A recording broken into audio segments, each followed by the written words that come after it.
Welcome to the Commercial Real Estate Academy podcast, the podcast dedicated to simplifying the commercial real estate industry for the masses. Each week, we sit down with industry experts to dissect the many facets of commercial real estate and extract valuable lessons you can apply to your business. Whether you're a new or seasoned business owner or investor, the Commercial Real Estate Academy podcast will be your go-to resource for all your commercial real estate needs. Now, here are your hosts, Raphael and Jeff Walston. Hey everyone, welcome to the Commercial Real Estate Academy podcast. I'm your host, Raphael here with my co-host, Jeff Walston. How's it going, man? Hey, it's going great. How are you, Raphael? Good, man. Good. I mean, it's kind of rainy outside, but overall, I think I've been having a pretty solid day. I'm really excited to be here today, in particular because we had a phenomenal guest that was part of the podcast, whose name is Chad Griffiths. He's actually a buddy of mine that I met through just my YouTube experiences. We kind of admired each other's content, and ever since then we've kind of kept in contact. And Chad actually is a partner in NAI commercial real estate in the greater Edmonton area. He got into commercial real estate roughly around 2004, and since then has done over 400 commercial transactions. He does specialize primarily in the industrial space, and a lot of the discussions that we had with him were related to industrial real estate. So he provided a wealth of different information, including how do you analyze industrial deals, from a broker's perspective, what are the experiences that he's had in the space and how has that translated to him now investing in industrial real estate. And then he also talks a little bit about establishing a presence on YouTube and being able to provide value from a content perspective that can now translate into newer opportunities, whether that's on the brokerage side or potentially even partnering up on industrial deals. So really, I mean, he provided a ton of great insights. It's a phenomenal podcast episode, and I really think you guys are going to gain a lot from it. So without further ado, let's dive right in. Welcome, Chad. We're excited to have you on the podcast. Yeah, thanks for inviting me on. I'm glad to be here. Yeah, no. And for those of you guys who don't know Chad, I mean, he's an awesome person, and we actually met a few months ago through just each having a YouTube channel, and he does some phenomenal content on industrial real estate. And so I thought it'd be great to kind of have him come on and talk a little bit about it. So again, welcome. Yeah, thanks. And thanks for coming on my channel the other day as well. We had a great discussion. I look forward to posting that video as well. Oh, for sure. Yeah. So when we first have people on the podcast, we kind of like to learn a little bit about themselves. So can you kind of brush up a little bit, or at least our audience, on what you do on a regular basis? Yeah, so I'm an industrial real estate broker, which I've been at the same company since 2004. So I think 15, 16 years now, which is crazy to think about that time goes by as quickly as it does. So on a day-to-day basis, I just help companies buy and lease industrial real estate. So I'll regularly be talking to either landlords, sellers, or tenants or buyers, and often investors as well. Just anything to do with manufacturing properties, warehouses, flex properties. I'm basically connecting dots on a day-to-day basis of buyers and tenants with landlords and sellers. That's awesome. And like you also mentioned, you do also have a YouTube channel, and you've been doing some pretty cool stuff on the content side of things. So that's pretty awesome, man. Yeah, thanks. It's kind of a social experiment for me to see if there's actually a viable case to be made that there's demand for industrial real estate content on YouTube. I'm kind of the only one that's doing it right now, and I don't know if that's because nobody wants to watch it, or if no one's thought of it before. So we'll see what manifests itself over the next year or so here. But I'm going to put a good solid year into it to see what happens with it. That's great. You said that you had like 15, 16 years in. How'd you get started and invested in real estate? Yeah, so I was going to school. I was working at a restaurant at the same time. I ended up actually getting into residential real estate first. So I did a year of residential real estate, but quickly saw the attraction of commercial real estate, just with having more longevity, being able to work with the same clients over and over again, as opposed to always trying to shuffle in new clients. So I was attracted to that. So I reached out to my uncle, who was an architect at the time, He put me in touch with a handful of different commercial shops, and the one that I settled on is the one that I'm still there today. I at the beginning, I actually didn't know very much about industrial at all. It's when I was thinking commercial real estate, like everybody else, I was thinking office towers or those trophy assets like retail properties. So industrial wasn't even on my radar, but that's quickly what I gravitated to, and I've been doing that every day since. Nice. That's awesome. Yeah. And so you kind of mentioned the transition from residential to commercial brokerage. What was more attractive to you? You kind of mentioned that you have established relationships more so long-term with owners. Is there anything else in particular that you found attractive about commercial brokerage? And you kind of touched on it briefly, but could you kind of explain why you decided to focus on industrial real estate? Yeah, so I think part of the appeal that people always say is that commercial real estate is more logical. It's not emotional. And to that, I would say that's partially true. But there definitely is a higher element of business logic that goes into the decision making versus a husband and a wife deciding on how to buy a house. But there's still a large emotional element to it as well. So anyone that says that there's not emotion in the process, and Jeff, you'd know this in construction as well. Yeah. There's emotion across the board, but it usually is backed up by a logical case on how they can see the numbers making sense. So I think that was part of the attraction, is I wanted to get away from having to always convince people that they could paint the walls or change the carpet, and always having to have that fight versus just saying to someone, here's the numbers, here's how I think that this would make sense financially. And then so long as they can buy into that narrative and have that emotional attachment to justify the financial reasoning, then it's a lot easier to get from A to B. So that was probably one of the attractions. That year that I did residential, it was a grind every transaction. Everyone, you're fighting with something. The blinds didn't work, or it wasn't close enough to a school. Like there's just always something in every single transaction. So the original allure was to get away from that.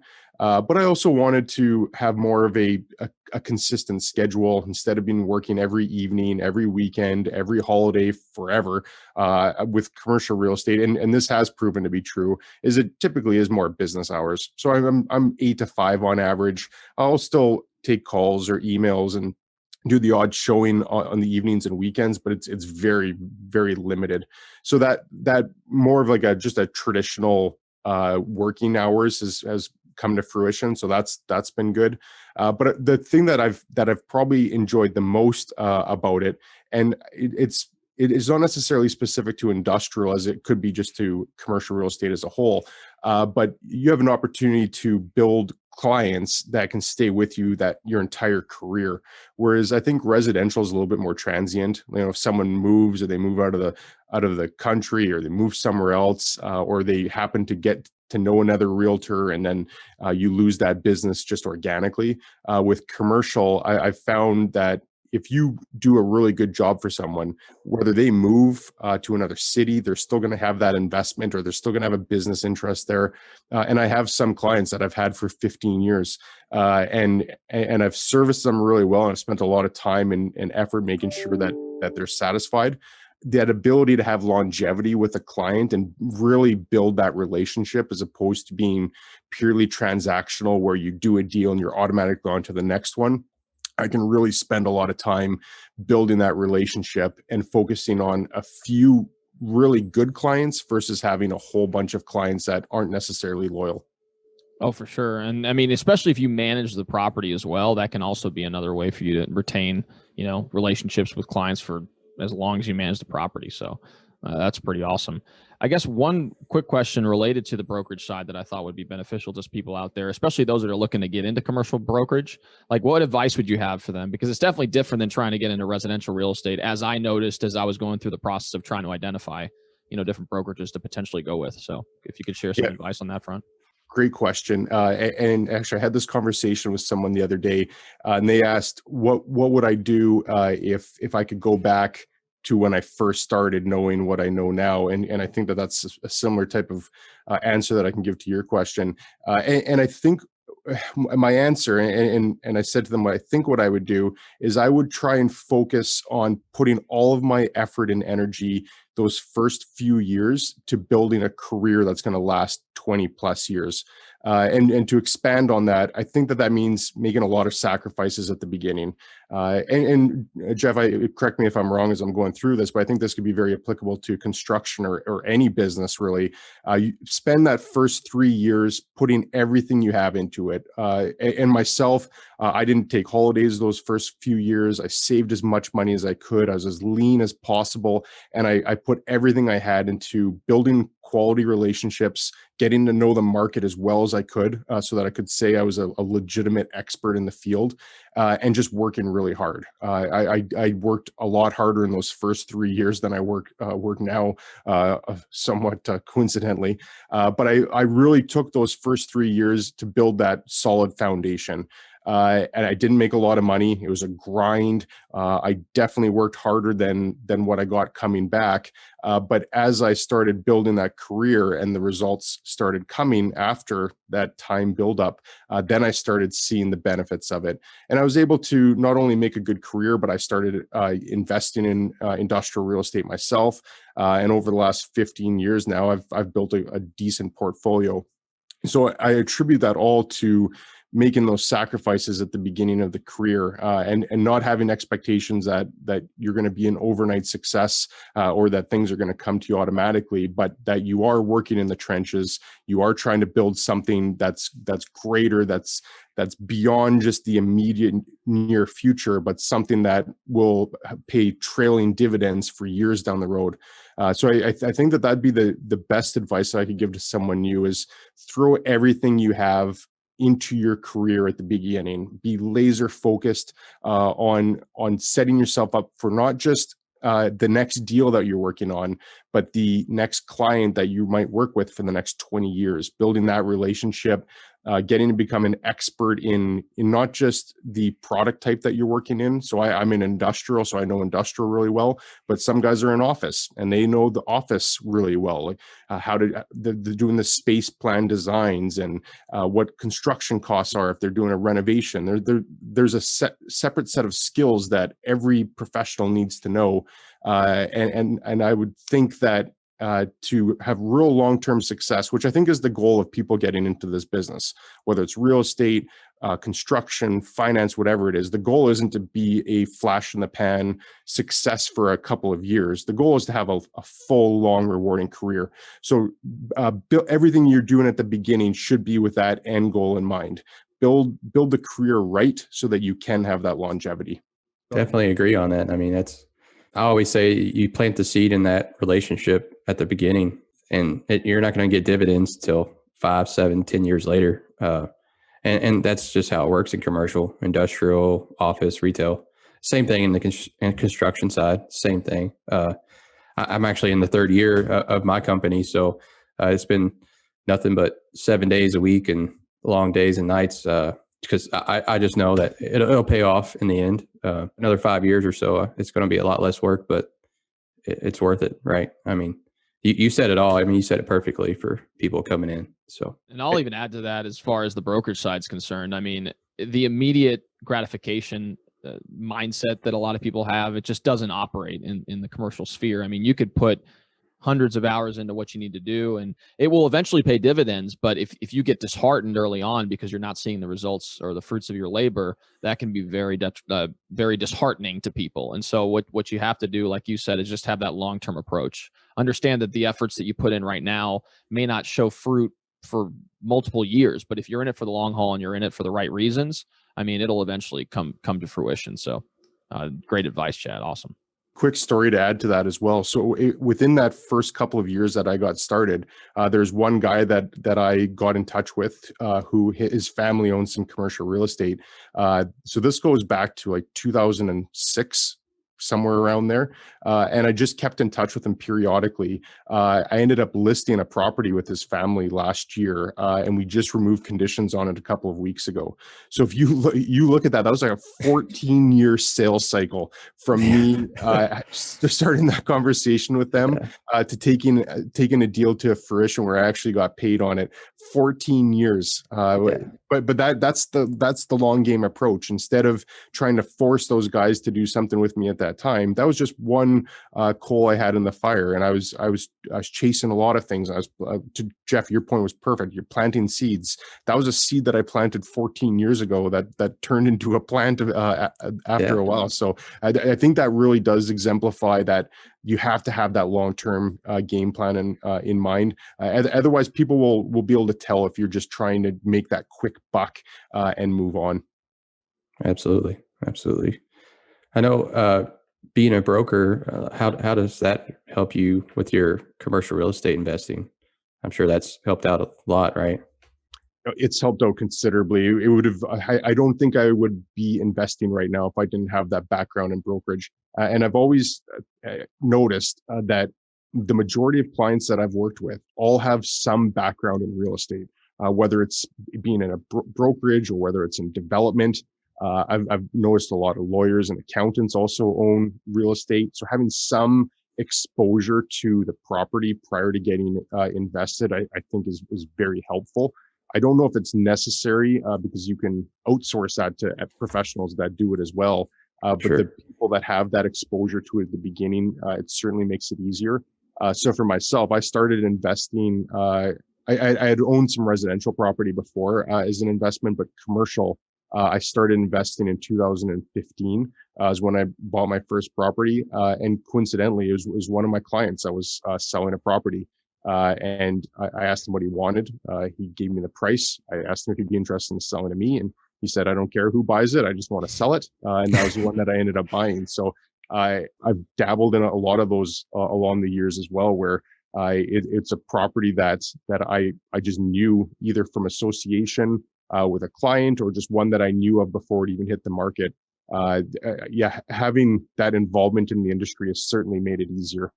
You talk about, getting started in 2015. Could you kind of walk through that maybe first investment deal and then explain what your logic was to buy the property, and then maybe if you still have it, how it's performing, or if you sold it, what was the reasoning for that as well? So if you kind of dive into that, it'd be awesome.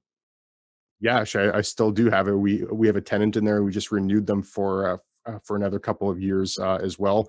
So that's first commercial investment property that I bought, and I still own it. So again, that was one of my clients that owned it. We had it for sale or for lease at the time. We ended up finding a tenant for it. So we put the tenant in there, and the landlord / owner said that he still wanted to sell it. So that's when I asked him if he'd consider selling it to me. And he said, I just want it sold, so I don't really care. So we ended up coming to terms on it that I had him carry a vendor take-back mortgage for me I think we did it for a 3-year term originally. I did an open-ended mortgage with him on a VTB. So I think in this particular one, it was a small industrial condo. It was about $400,000. We put down $100,000. I had a partner that we were 50-50 on it.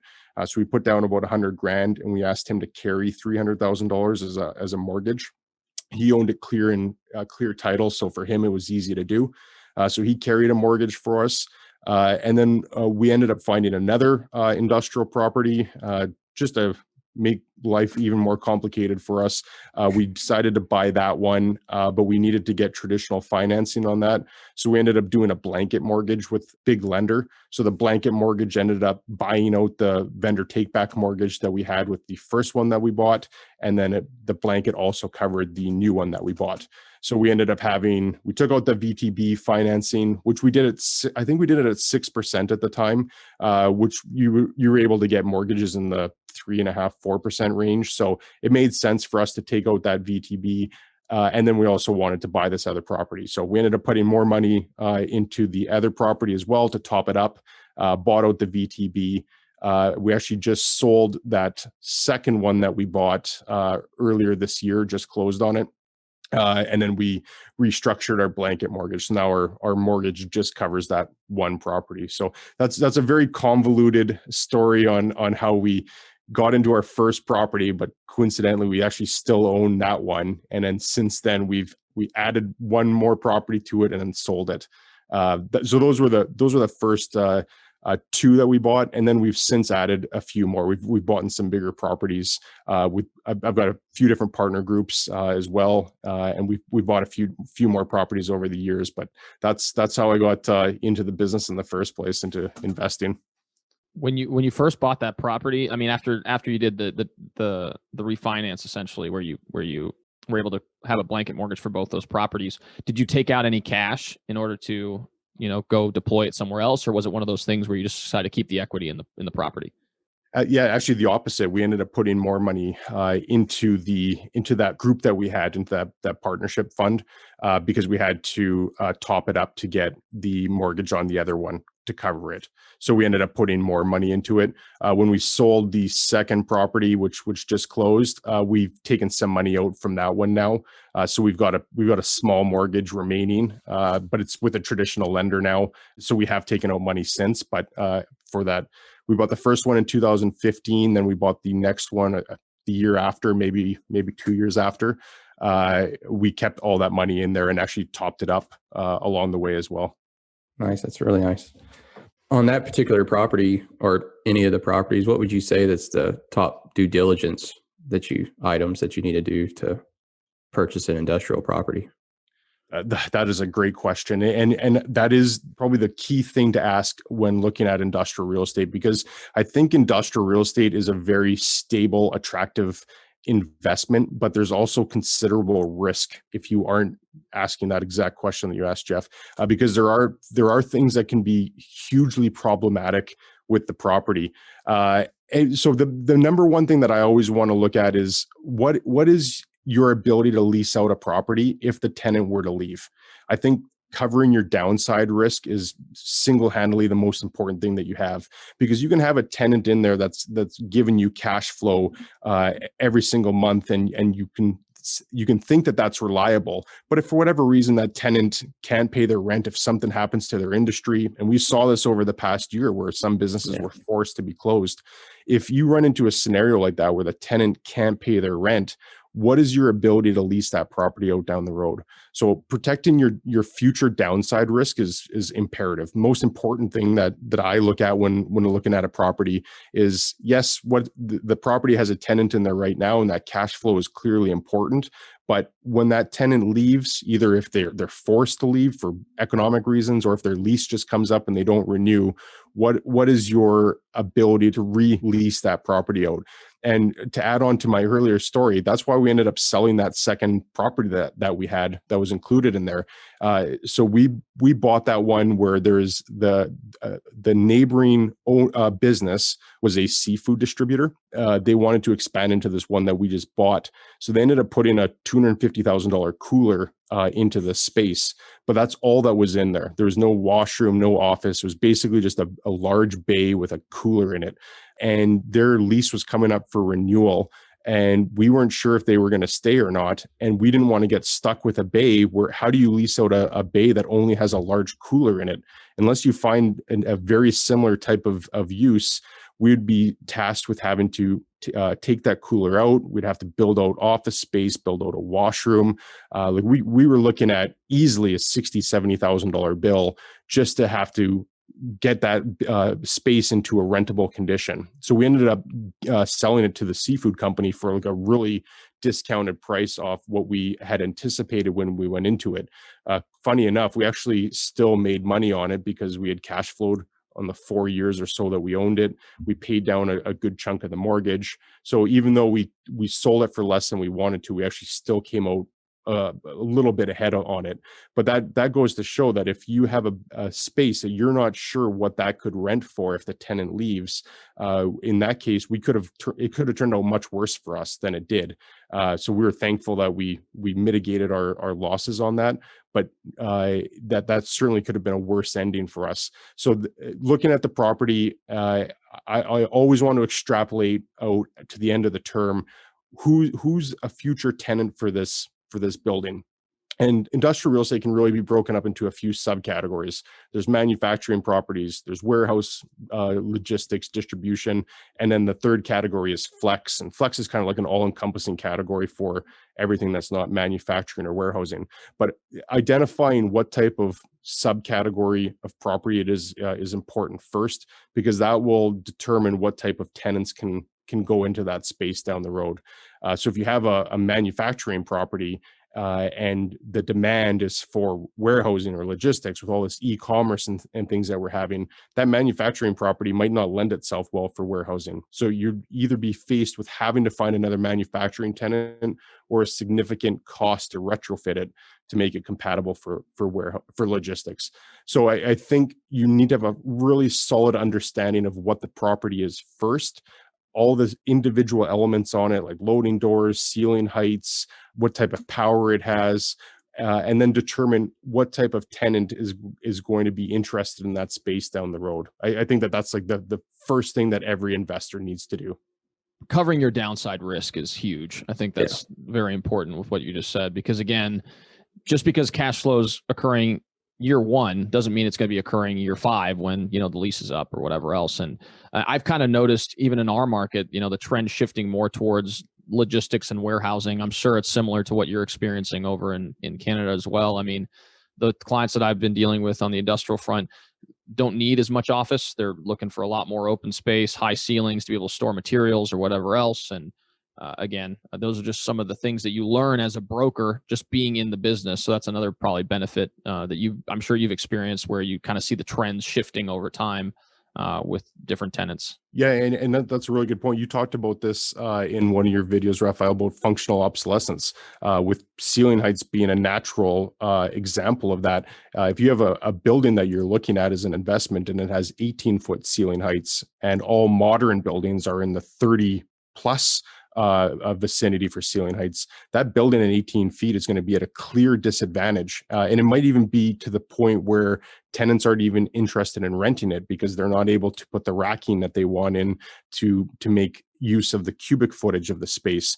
So knowing everything about the building is instrumental to sound investment analysis, but then you also need to know what the tenant market is. So it's really a two-part equation. You need to know the property really well and the pros and cons with it, and then you also need to know what tenants are looking for when they're looking at industrial properties to occupy. For sure, definitely. So one of the things that I know we're interested in, and I know some other people are interested in, is development. I was wondering if you could maybe touch a little bit on maybe industrial development. Have you done industrial development? Are you planning to do industrial development? And if not, or yes, what are some of the obstacles that people need to consider as they go through that process? I've come close to doing a development. We had a piece of land under contract, and we weren't able to get our financing in place to do it. So we decided to walk away from it. I look at development land as a true value add segment of investing. If you're looking at investing on a spectrum, on one end, you're going to have a building that has a long-term tenant in place where the cash flow is stable. It's almost like buying a dividend paying stock. You know what that cash flow is going to be for a certain period of time. And at the other end of the spectrum, you've got the true value add opportunities. Maybe it's a building that's been really run down and it needs to be retrofitted and renovated. I place development at that end of the spectrum where it's true value add. So with value add opportunities typically comes with a lot higher returns. I mean, most developers that are going to do a ground up development from land are going to be wanting to chase a 20, 30% yield, whereas an existing investor might be happy with a 6 or 7% yield. So with that increased expectations on yield comes an increased risk. That's where I've been a little hesitant to do it myself, is that you're essentially buying an investment that has no immediate cash flow. You're front loading all the cost on the land. You're front loading all the cost on your debt financing as you go through the development process. You have all the increased soft costs and hard costs that you're either paying up front or you're borrowing against and paying interest on it. And you don't have any guarantee of a tenant, and you don't have any guarantee of a buyer. unless you've already prearranged that. But a lot of development is done speculatively, where you're taking that chance up front. So I think it goes on a pendulum, where investments can go. On one end of the pendulum is really high rewards, and on the other end of that pendulum is a corresponding increase in risk. So if you have a property that's already existing and has a steady cash flow, your pendulum might only swing to that 7% range on the positive side, but on your downside risk, it's probably only going to swing to that 7% as well. If you're chasing a 30% risk on a development, 30% return on development, you have a corresponding 30% risk. And there's people that have the appetite for that, and they have the mental fortitude to deal with a potential 30% downside risk. For myself, I'm more of a conservative investor. I'd like to chase consistent yield where I know that's going to be there, and if it isn't, my downside risk is somewhat mitigated. But there's also people that have made fortunes on that development side. There's people that have taken those calculated risks. They factor in all those soft costs, hard costs, debt payments, uncertainty, all their holding costs as they go through that development period. They factor that into their pro forma, so that when they do find a tenant and they do find a seller, have an exit strategy, that's already been factored into it, and they come away with really healthy returns. But it comes down to your desire to want to handle risk. And for myself, I haven't been able to get there numbers wise yet, but at some point in the future, I can see myself exploring it, because you're not going to see a 30% return on an average investment that's already stabilized. To get those big returns, you need to take more risk. For sure. And then I'll say this more so on the you mentioned ground up development.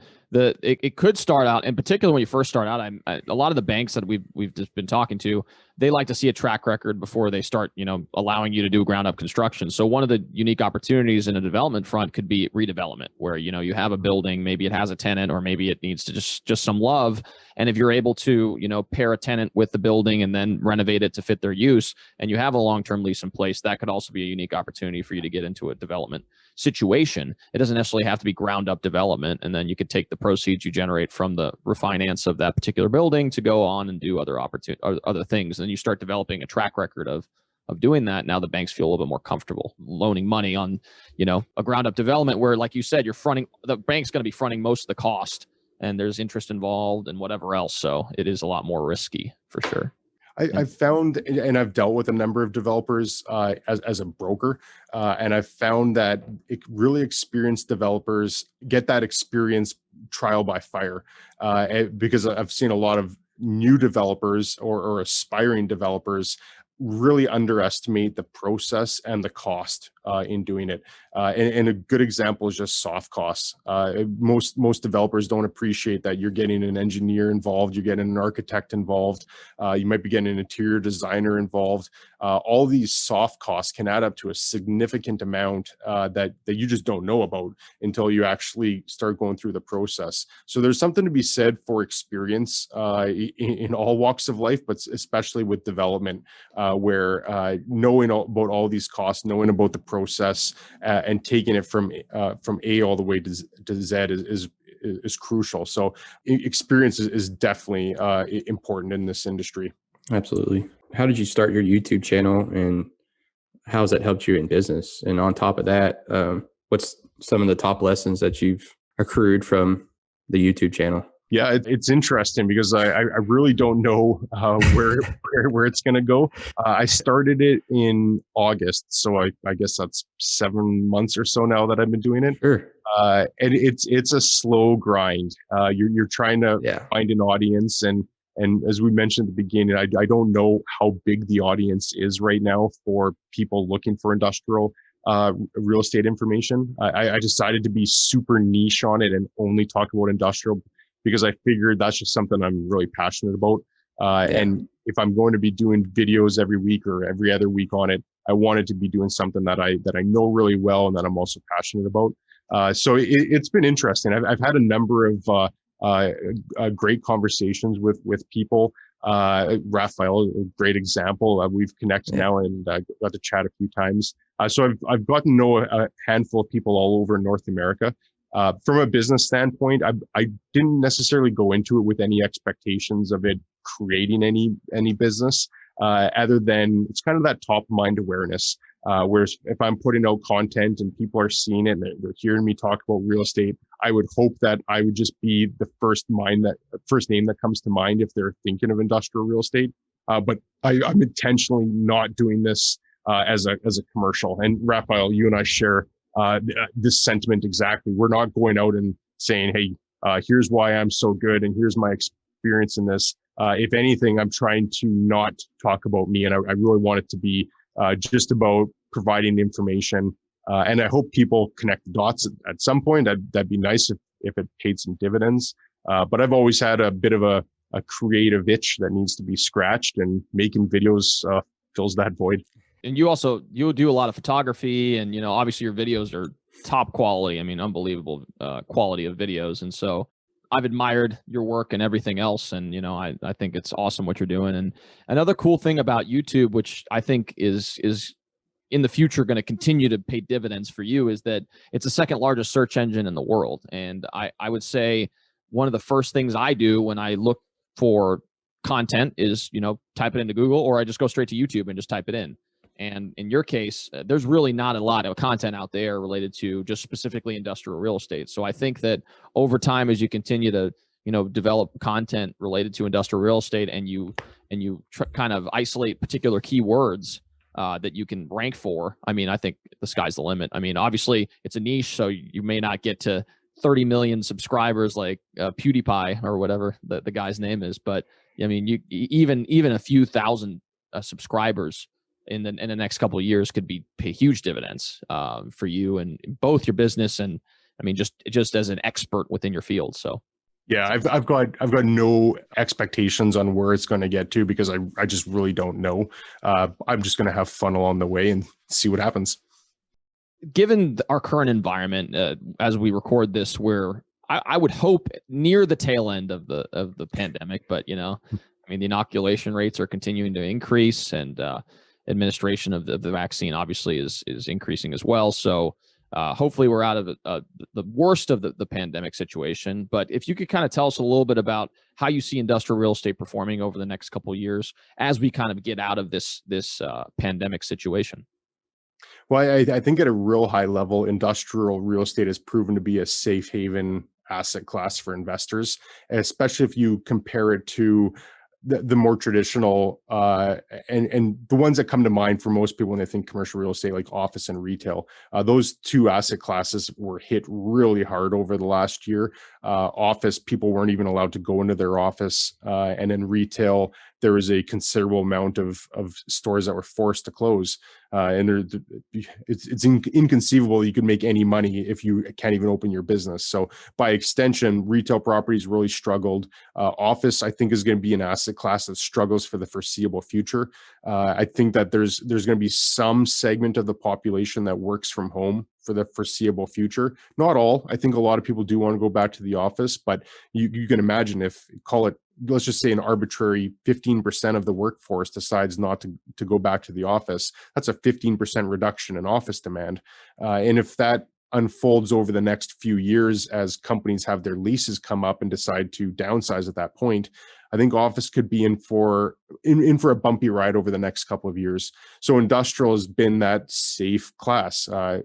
Every industrial building stayed open through this. A lot of industrial companies, whether they're manufacturers or warehousing, they actually saw their business increase.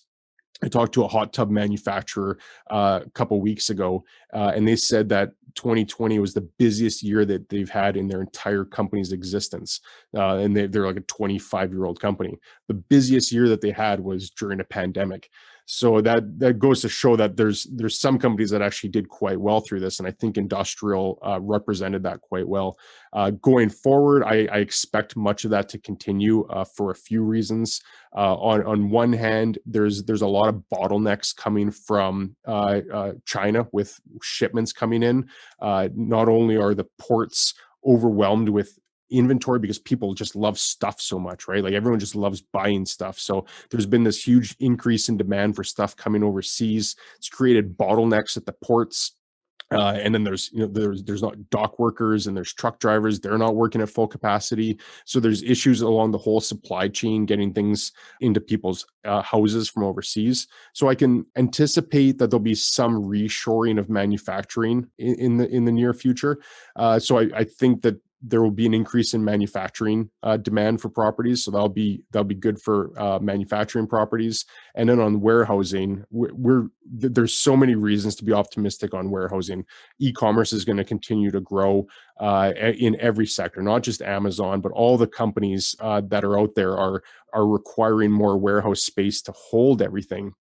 And then if you add in companies wanting to increase their inventory holdings to avoid stockouts, right? Like how many things did you hear ran out of inventory last year because companies just didn't have the right amount of inventory? So same how office could be affected by a 15% drop in demand. You can imagine warehousing, if there's a 15% increase in inventory holdings, what that means to the supply requirements for industrial. And there's a big industrial owner called Prologis.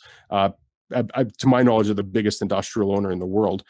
They're anticipating that they need to build 200 million square feet of industrial real estate in the next few years just for their own portfolio. So when you have a massive machine like that, that's going to add that much inventory, that means all the big industrial companies are going to do it as well. So I think that there's a risk at some point down the road of overbuilding, which comes with its own set of problems. But until that happens, I think that there's going to be continued demand for industrial and manufacturing properties, and we haven't overbuilt yet. In fact, we need more inventory. So I think it's going to be a pretty good investment, at least until we run that risk of overbuilding. Then that's a different conversation altogether. Absolutely. I think all three of us could say that we read quite a few books on commercial real estate in general. So what would be one of your favorite commercial real estate books that you've? Probably the best one that I've read, and I think he changed the name on it, but it's Robert Ringer, who wrote the book. So I don't even recall the name of the title because it was named something and then he changed it. But it tells his story of being a commercial real estate broker and flying all across North America, and how he negotiated these massive multifamily deals. He'd fly in a private jet just to show that he was this bigger than life persona.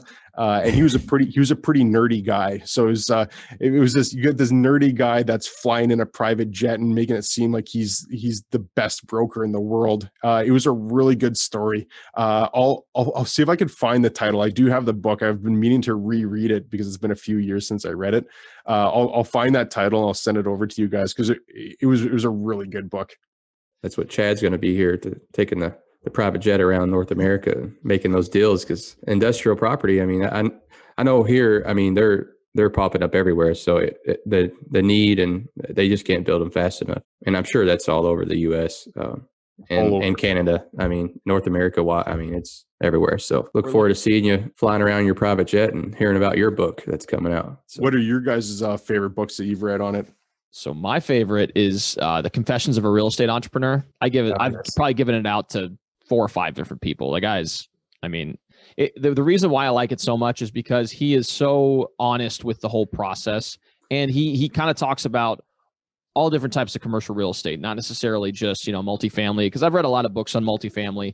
And I feel like that's probably the most common property type that people write books about. But there's really not a lot of books out there on, the general commercial real estate topics. So in this case, he was someone who invested in this industrial warehouse and built it into like an outlet mall. He invested in office buildings. He invested in, all different types of commercial properties, and walks through the process of how he did that, and, some of the things you need to look out for. And he was a lawyer, so he was able to provide some insights into, the legalities of contracts, and, how do you structure a contract or a deal such that you give yourself flexibility. So if, you can't raise the money, or, something were to happen, your downside's limited. So there's just a lot of really great insights in the book. And that was by far my favorite book on commercial real estate. So my particular is Mastering the Art of Commercial Real Estate Investing. So that's something that we've, Raphael and I have been very interested in. And I think it's Doug Marshall is the author of that.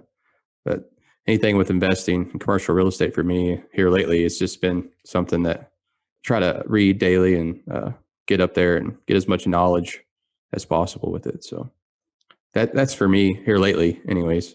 That's a great book. I read that too, so I would Yeah. highly recommend that one as well. And we'll post them in the show notes as below as well, so you guys can have access to all three of those books. But to kind of round out the interview, I thought we'd touch on a particular topic. So we have something called the CRE Treasure Chest, and it essentially is a repository of resources that we want to provide to our subscribers on commercial real estate topics. And so what we usually do is we ask our podcast guests to be able to provide us with one resource that they think would add value to our listeners and viewers if you're watching on YouTube.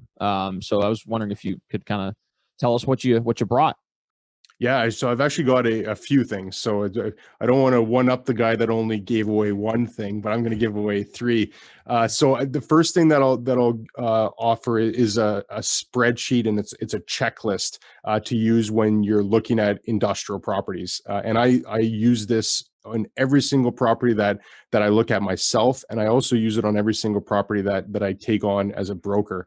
And it's basically just a single page checklist that you can go through and mark down important things. Like if you pulled a tax certificate, if you've pulled the zoning information, if it's a condo, if you've gotten the condo bylaws or any regulations you need with that, then it also lets you check through all the important individual components of the building. So you can jot down what the ceiling heights are, what the loading doors are, what the loading access is, if there's any cranes, what the power is.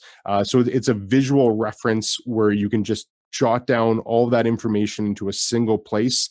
And the more properties that you have, or the more things you're trying to juggle, having a single consolidated list like this is huge. I still have this this thing filled out from that very first investment property that I bought in 2015. So if I ever need to, I can go back and I can quickly check this, and I don't have to sort through a bunch of things. And then I also know that I've compiled all that information. So that'll be a checklist that I'll provide. And then I also will provide a sample rent roll. So this is applicable for any property, not just industrial, but it'll allow you to enter in all your tenancies, when their leases show up, what their square footage is. And then I've also built in formulas for it. So once you put in the size and what they're paying per square foot and their operating costs, it'll automatically calculate the total net rent, your NOI, your gross rent. And there's even a button in there if people have different tax rates that they're charging. You can put that in there as well, and that'll automatically calculate that across the board. And that rent roll is one that I use. So I repurposed it to give it away to take out specific information for myself, but that's a repurposed one. And then also 2 amortization tables. And they're very quick. It's high level. Enter in the mortgage amount, term of the lease, and the interest rate. And then I did a Canadian one and a US one. Canada just calculates their mortgage rates a little bit different than the US. So even though the interest rate and the loan amount stays the same, the principal and interest component is slightly different. So obviously if someone's in Canada, they want to use the Canada one versus US, they could use the US. But that's all in one spreadsheet. Those technically 4 documents because there's Canadian and US, but 3 documents that I'll share, happy to share as well. Thanks, Chad. And Chad does come from a very giving type of place, so we really do appreciate you providing that to our listeners. So, well, I'm a fan of content myself, right? Like I like going on YouTube. I like listening to podcasts, and I've found that the most value that I get from creators on the other end that I'm consuming are the ones that give that they're not just trying to make it all about themselves, but it is that giving philosophy. So I figured if that's what I enjoy, and I suspect they're popular for a reason, that I want to emulate that. So I think all 3 of us, and Jeff and Raphael, I'm sure you guys are the same. The more you give, the better that connection is going to be with people, and I think the more keen they're going to be to want to return, as opposed to just watching it once and then never coming back. Absolutely. For the listeners and viewers of everyone, and if you like, how can we get in contact with you if people have questions or want to do deals with you, or what would be the best course of action? So I'd love if they went to my YouTube channel and subscribed. That'd be great. My email address is on there. I think it's on the About page. You have to click on the email, but it's my last name, GriffithsCre@gmail.com. So if people can reach out to me by email anytime as well. Awesome. Yeah. And I'll include all that in the show notes as well. So we'll include a link to your YouTube channel and also your contact information for those who are interested in learning a little bit more about what he does. And if they have any questions about industrial real estate, obviously Chad's one of the top experts, I would say, in North America on this particular topic. So I really look forward to watching more of your guys' content as well. I think what you guys, that tandem that you have of like the brokerage and the construction, I think that's really fascinating. I think you guys have the ability to offer a ton of insight and value to people that are listening. So as a fan myself, I really look forward to more of what you guys have to do. We appreciate that. And it's definitely a pleasure to meet you, Chad. And I look forward for future correlations of content and hopefully one day, maybe an industrial deal coming down the pipeline. So yeah, that'd be great. Yeah. Well, thanks again, Chad, really for stopping by, and thank you all for tuning in. If you don't mind, if you like the content that you've heard, feel free to subscribe to our podcast. Rate us on Apple Podcast or whatever medium you're listening to on right now. And then if you're listening to us on YouTube, feel free to like, share, and subscribe to the channel, where we really do appreciate your support. And we'll see you guys next time.